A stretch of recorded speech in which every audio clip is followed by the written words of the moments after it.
From Kansas State University, this is Agriculture Today. Eric Atkinson with you, and here's what's coming up. K-State's Ignacio Ciampitti will go over a simple method of estimating soybean yields at this stage of the growing season. He'll advise you growers to use this four-step process to evaluate the yield potential of your stands.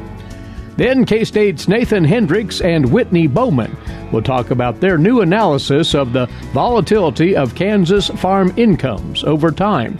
They shared this information at the recent K-State Risk and Profit Conference and will explain why understanding those volatility trends can be helpful in farm financial management. And further ahead with his weekly commentary on life in rural Kansas, K-State's Gus Vander Hoeven here on Agriculture Today. Agriculture and food systems are the main drivers of the Kansas economy, but must be improved in order to feed the world's growing population. How are we going to do so? Reduce food loss, find ways to preserve grasslands, and help families stretch their dollars. Global food systems is one of the 5 grand challenges K-State Research and Extension is addressing. To learn more, visit www.ksre.ksu.edu.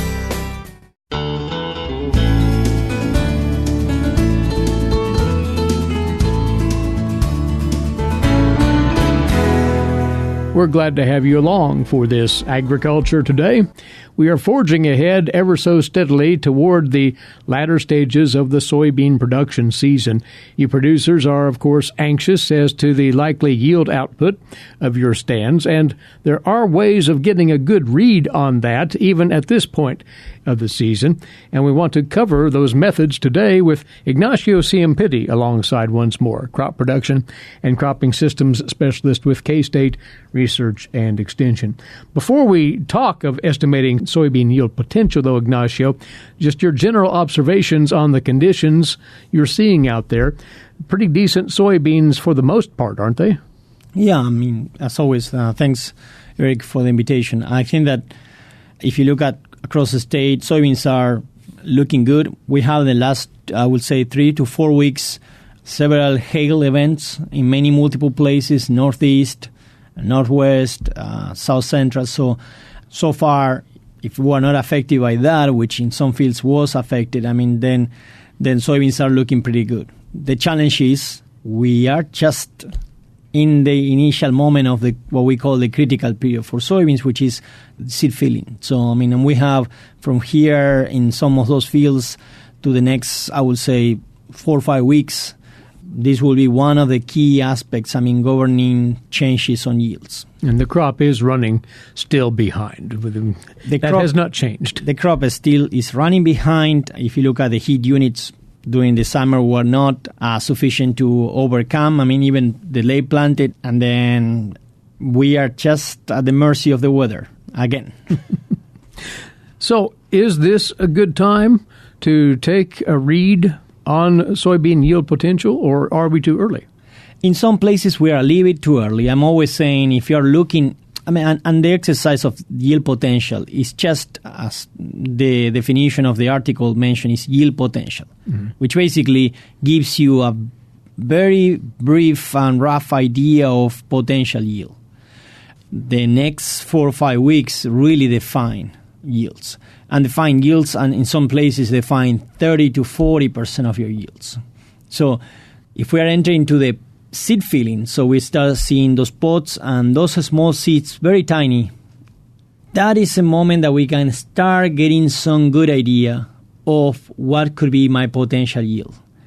Always what we say, the unknown factor is the seed weight. The maximum seed weight, it will come basically from the next couple weeks on the seed filling. And of course, weather is one of our main friends and adversaries. Right. If you are thinking about the yield estimation, whenever you are seeing that in the upper section or lower section of the plant, you start seeing pods with full length and maximum size and small seeds included in those pods, it's a good time to start doing some idea of yield estimations. Remember that you might see more pods coming later on or too small. I will be conservative and try not to count any pods that I know that they are not full size and I know that they don't have the seeds inside. So as far as that methodology of making that estimation, there are a couple of ways of going about this. There are 4 elements that have been rather conventional: the plants per acre, pods per area, seeds per pod, seed size.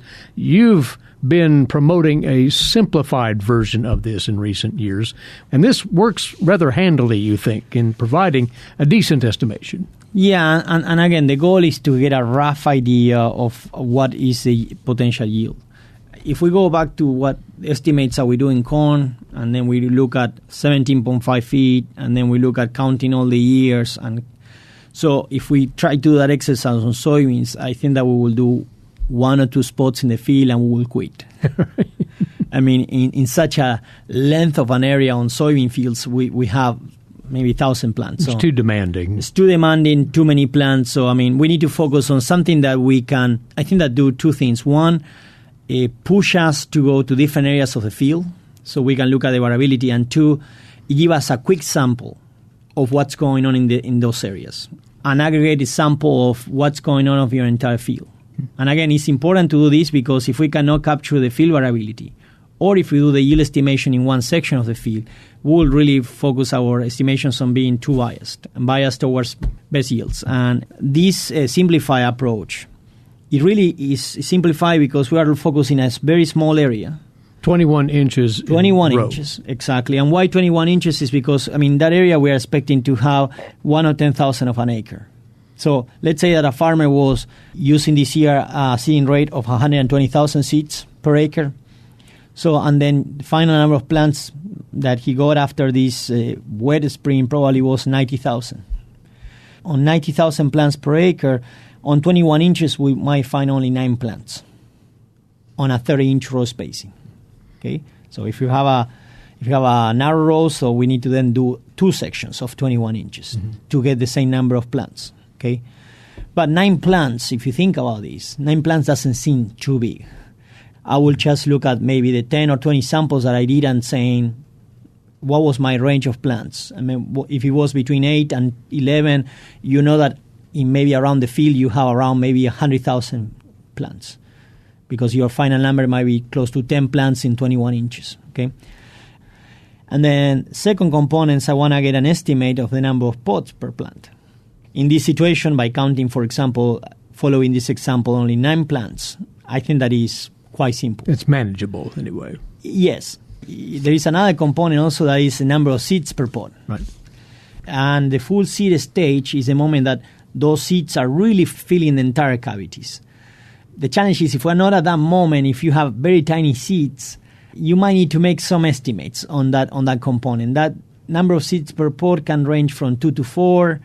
It changes, but in many situations, I think that if you use like a number 3 seeds per pod as an average, I think that we are roughly okay with that number in many situations.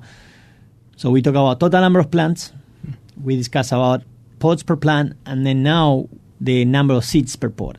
And on average, in many situations, you will find that 3 seeds per pod is a very good estimate. If you have some drought conditions in the last couple of weeks or any other kind of a nutrient deficiency or stress, you might find when you open the pods that some of the seeds are aborted. So be careful. I have already seen in a few fields that we have 2 weeks or 3 weeks without rain in some places, that some of the seeds inside of the cavity, when you open it up, 2 of the seeds aborted, only 1 was available. So it'd be easy to overestimate your yield. You could do a big overestimation. If you are not really careful, and if you say, well, 3 will be fine, right. 3 will do, you could finish, overestimating yields. And then the last factor that everyone is just here waiting for that is the seed weight, which magically we don't have the number. And we are not able to forecast what Mother Nature is planning to do to us and to the soybean crop in the next coming weeks. But yes, we have different scenarios. So if you look at the article, we try to provide an example. And then one of the things that we say is if the conditions are very good, what we use to do is we take a look to the number of plants, the number of pods per plant, and the seeds per pod. And then we have 2 factors there. One factor that is number 15, that is when the conditions are very good. If we are not yet, or if we are just starting seed filling today or this week, it will push us towards the beginning of October to mature. And then we have probabilities in many cases of an early freeze, late September, beginning of October. In that scenario, we have a factor that we say dividing by 21, which is basically it's a factor that will consider smaller seed size, seed filling impacted by drought, freeze, or any other potential type of stress. So very simple approach. I mean, the idea is that when you know how many pots you have in the plants in that area, multiply by the number of seeds, and divided by these factors, you will be able to get some kind of an idea of how much yield are you expecting that seed filling will contribute to soybeans. In some cases, if you do the exercise using almost the same numbers, you might see that the seed filling, it will give you a 10 or 15 bushel variations. And that's okay. Don't be, don't think that you are doing the math wrong. I mean, it's like seed filling is a big factor. That's why in many situations we discuss about doing estimations of yield potential, because we cannot do a very good prediction of final yields, because most of the final yields will be decided in the next, I would say, 3 or 4 weeks. But that's to be understood, because this is an advanced look at what might happen with that particular field come harvest time. So this is just to give the producer a ballpark idea of what kind of yield opportunity they're looking at there. And you've captured all of this in an article in the E-Update series, which does have examples of how to walk through this simplified approach to estimating soybean yields. The math is quite direct, straightforward. Producers, check that out at agronomy.ksu.edu. Click on the E-Update tab on that page, agronomy.ksu.edu. It was posted this past Friday, August the 23rd. Ignacio, appreciate it. Thank you for coming over, as always. Thanks. Ignacio Ciampitti, Crop Production Specialist, K-State Research and Extension. And we'll be back with more on This Agriculture Today. For 25 years, K-State Research and Extension's Kansas Agricultural Mediation Services has been providing a no-cost, confidential place to call in and visit with an agricultural lawyer. Our experts are available to help you producers handle legal and financial issues. Explore your options and generate solutions. Call us at 800-321-3276 or visit us online. Kansas Agricultural Mediation Services. You're tuned in to Agriculture Today, and we've for you on this segment yet more information that was passed along to the audience at the Risk and Profit Conference put on by K-State Agricultural Economics here on the campus a few days back. And the particular session we'll tap into here looked at the volatility of Kansas farm incomes. That's an intriguing topic, and we'll get into the nuts and bolts of this research now with the two individuals responsible for it. Nathan Hendricks is an agricultural economist at K-State, and Whitney Bowman, graduate researcher in the Department of Agricultural Economics. When we say volatility of Kansas farm incomes, lend more specifics as to what that means. Nathan, if you would.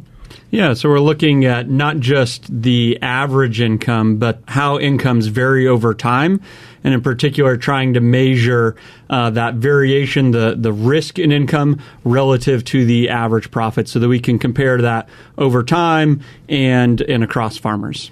So what triggered you and Whitney to want to look at this? For, as any producer knows out there, it's seemingly been volatile the last year or two.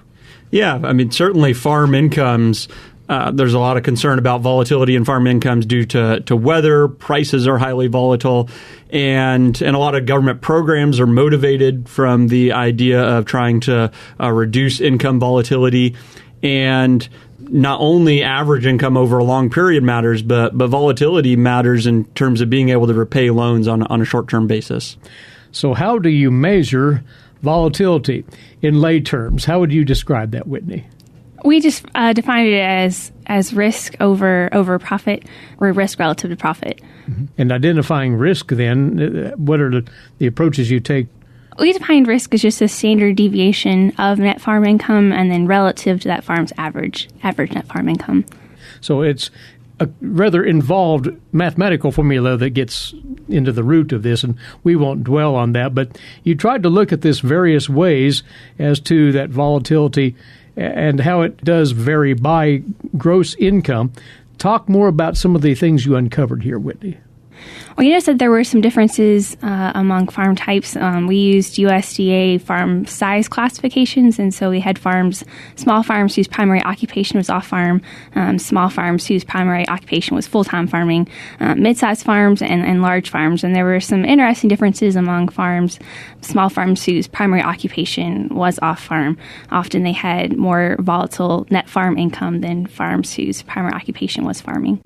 And just to further define those farm types, your farms that were drawing off farm income as well were grossing cash farm income below $350,000, and that off-farm activity was their primary occupation. Your smaller farms were a gross cash farm income below $350,000, but the primary occupation was the farm. Then the mid-size was gross cash farm income between $350,000 and $999,000. And then your larger farms categorized here, gross cash farm income over $1 million. But again, as you said, Whitney, your farms that rely heavily on off-farm income tended to wrestle with greater volatility, which is really quite interesting. Nathan? Yeah, I think certainly for those farms that have a primary occupation off-farm, they tend to have much more volatile net farm incomes. And we're not exactly sure the reason, but one of the things that we would expect is that when you're trying to do the farming on the weekends and the evenings, the timing isn't always exactly optimal. And so that does tend to show up in just having more volatile net farm incomes over time. Now, there are many other things you can look at. Household income volatility. You looked at that as well. It might explain what that was all about, Whitney.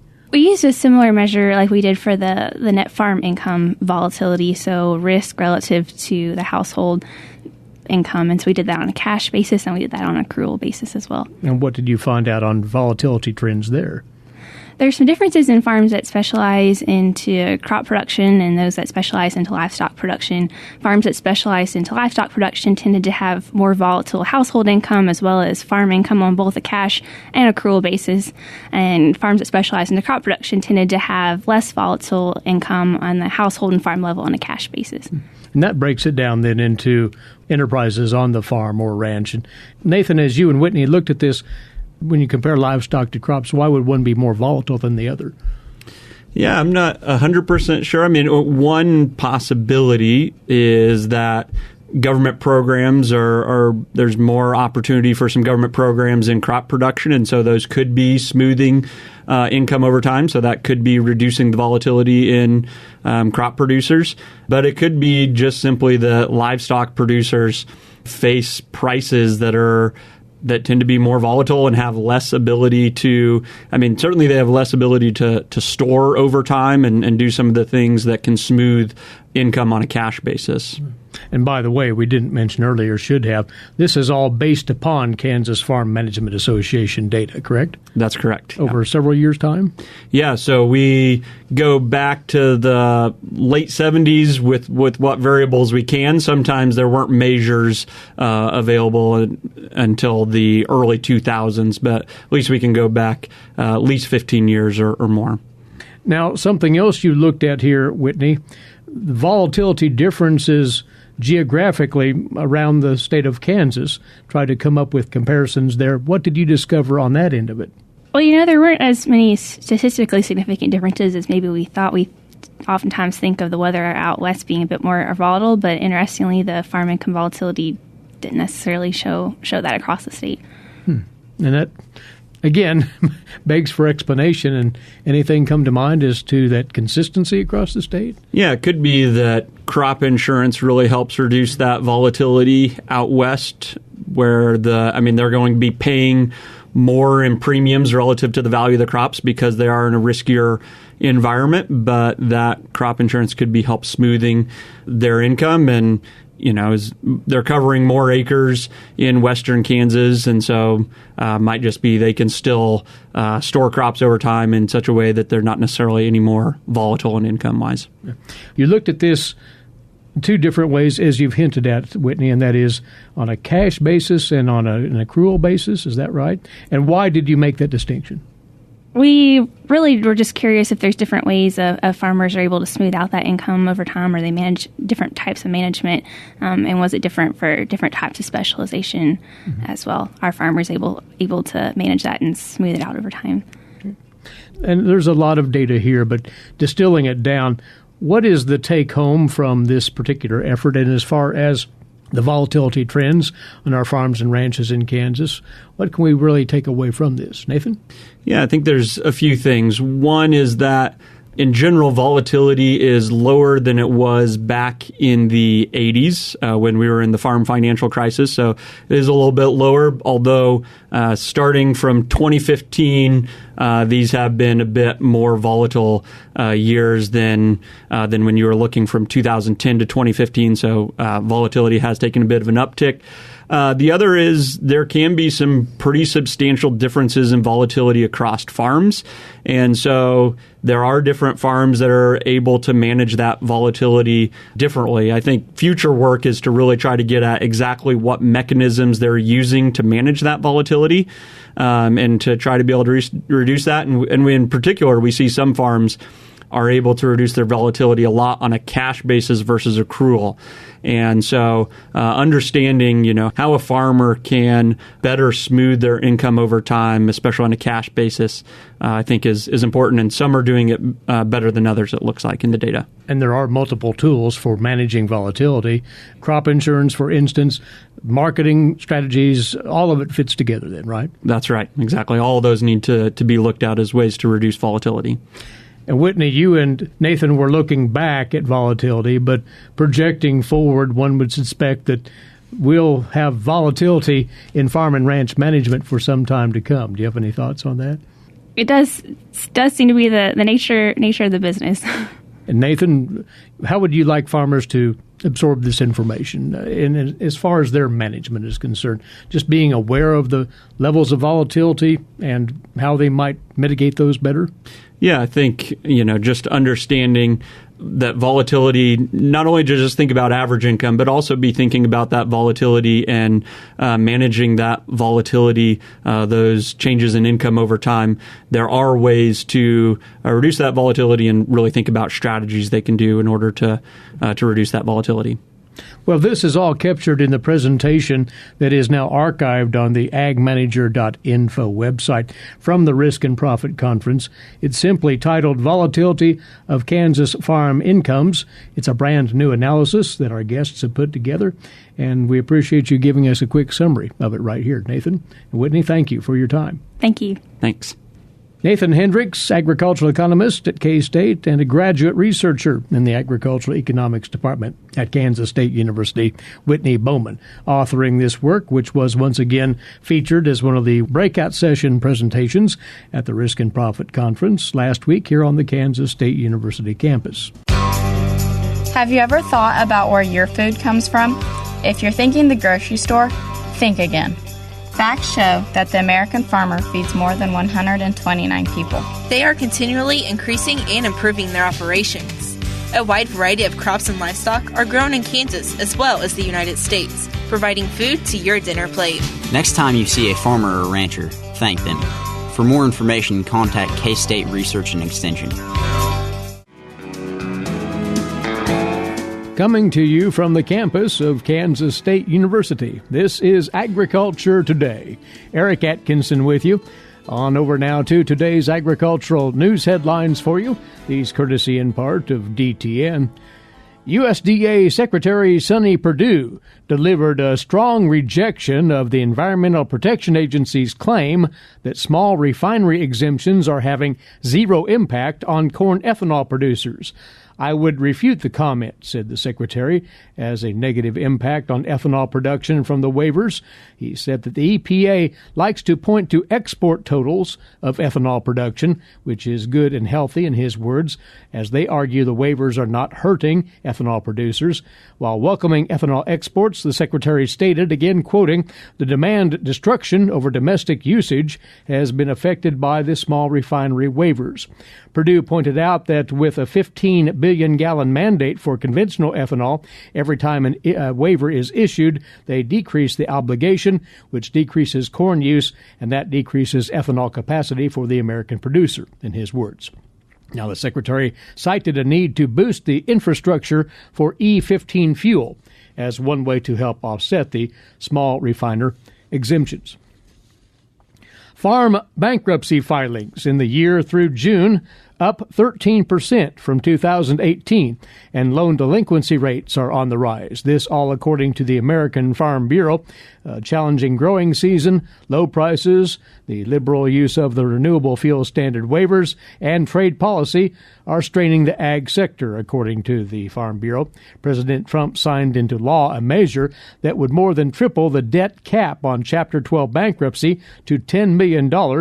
Prior, it was $3.2 million. While the level of bankruptcies is up, they are still well below the levels seen during the farm crisis of the 1980s. This also puts more attention on the Friday update from the USDA on U.S. farm income. The U.S.-Mexico-Canada Free Trade Agreement still awaits ratification in both Canada and the U.S.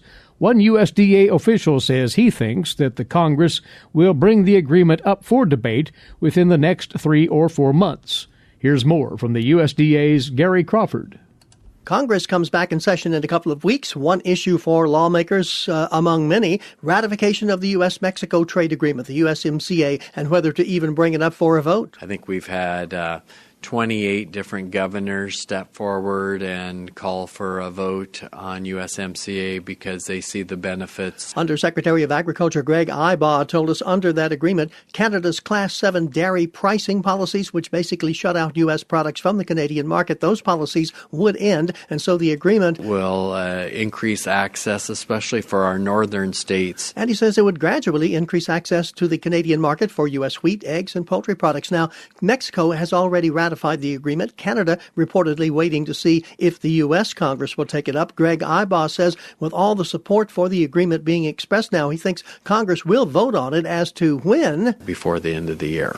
In Washington, Gary Crawford for the U.S. Department of Agriculture. In other headlines today, the United Sorghum Checkoff Program, in coordination with the U.S. Grains Council, the Kansas Grain Sorghum Commission, and the Texas Grain Sorghum Producers Board, are hosting international grain buyers from 8 countries who are currently purchasing or are interested in U.S. grain sorghum.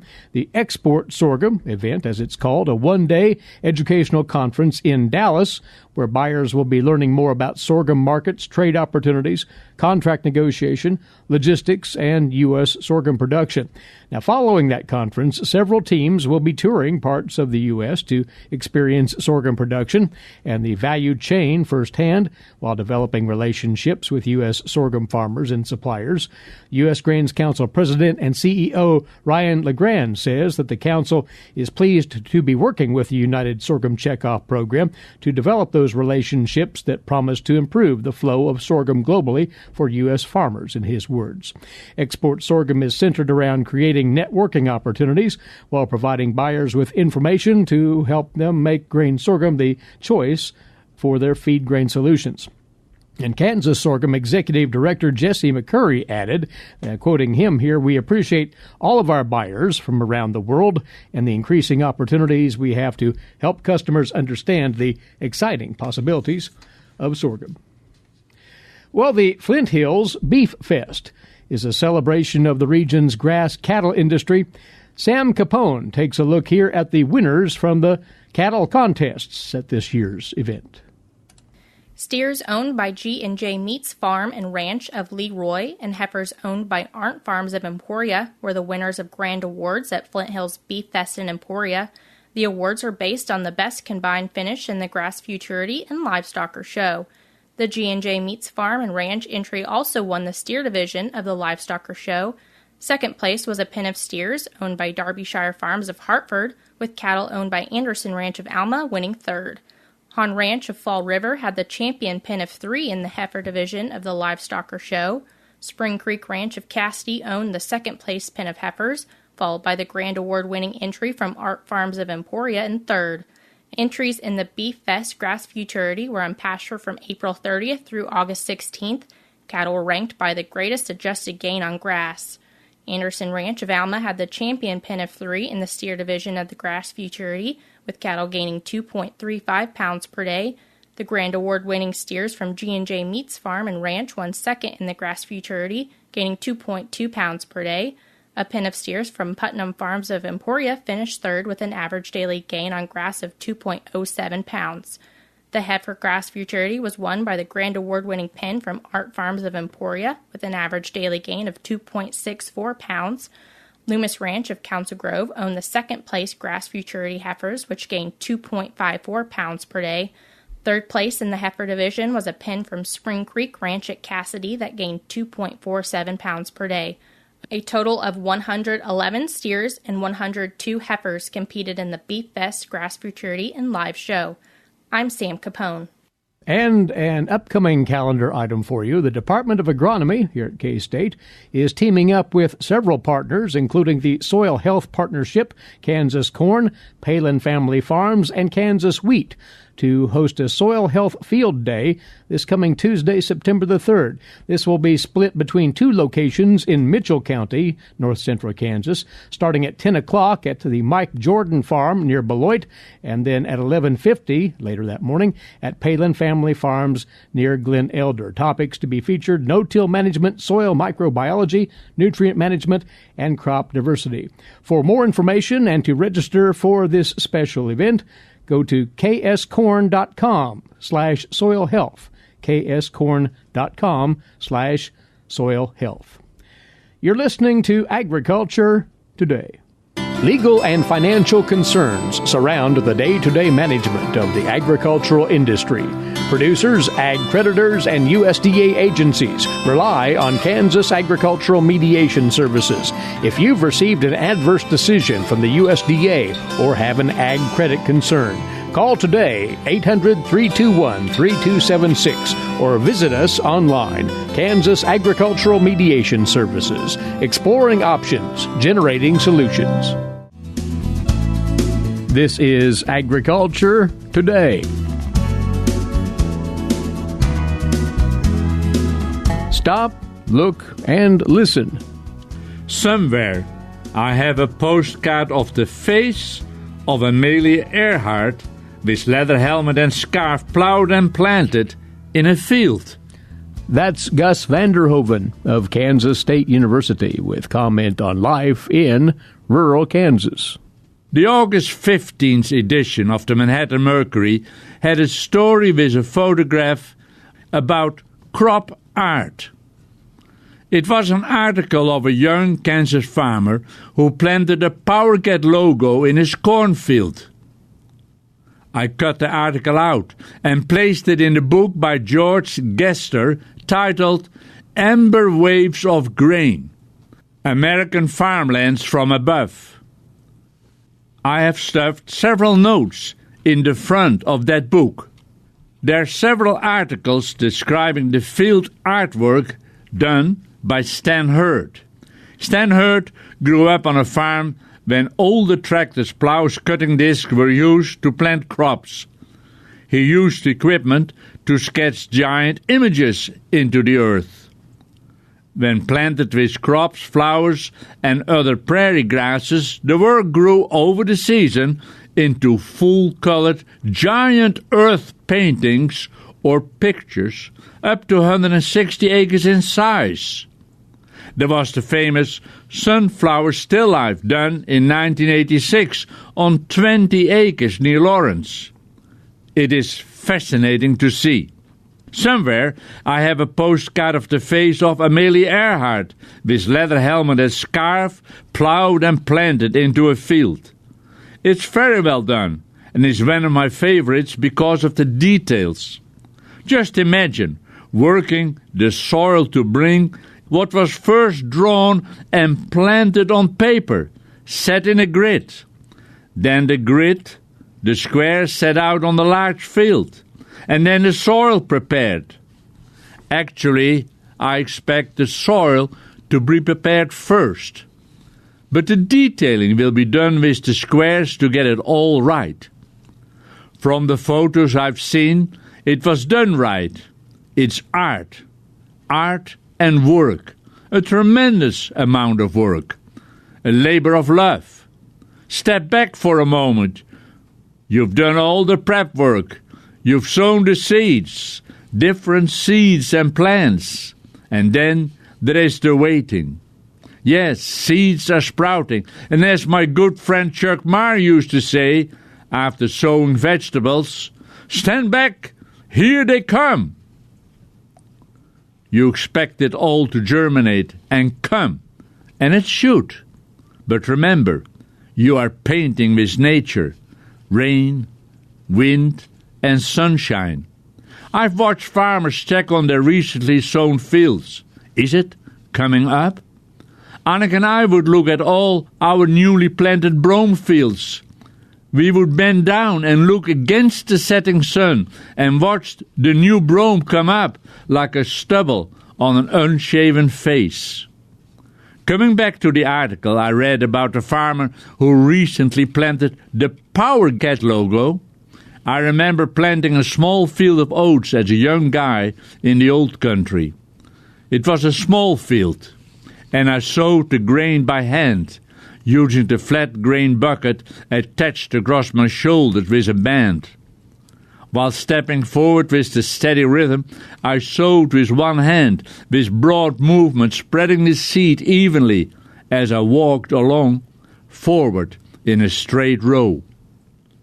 When you do that, you feel like the sower painted by Van Gogh, and you can reflect on the Bible story of seed falling on rocks. Of course, I was sowing in good, dark soil.